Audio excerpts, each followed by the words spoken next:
C'est sûr que le prix Robert Clich, c'est un prix qui est assez connu.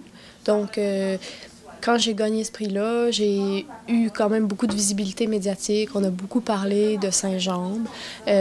Donc, j'ai l'impression que ça m'a comme donné un petit tremplin pour faire connaître le roman.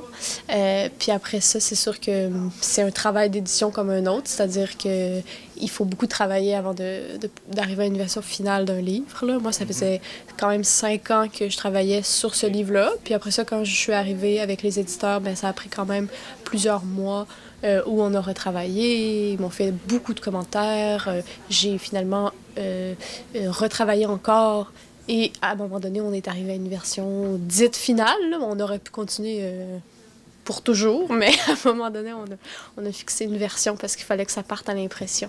Donc, c'est sûr que, bon, il y a un prix qui est associé, c'est-à-dire un prix en argent qui est associé au prix, puis il y a une grande visibilité médiatique.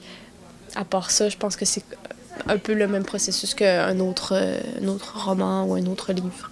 J'ai pas commencé encore à travailler sur un autre roman. Là, je suis beaucoup dans différents projets autour de Saint-Jambe. Mais c'est sûr qu'un jour, j'aimerais peut-être réécrire. La littérature m'intéresse beaucoup, mais je suis aussi intéressée par d'autres formes d'art. Justement, c'est pour ça que j'ai fait l'exposition Artefacts Saint-Jean-Bien. Je participe au spectacle L'Appel de l'Est. Donc, puis je fais des marionnettes aussi, donc il y a comme beaucoup de choses qui se passent, là, c'est pas seulement le roman. Donc c'est pour ça que je dis, j'écris un peu pour les marionnettes aussi, donc là, ça m'occupe ça occupe, disons, mon temps d'écriture. Donc, voilà.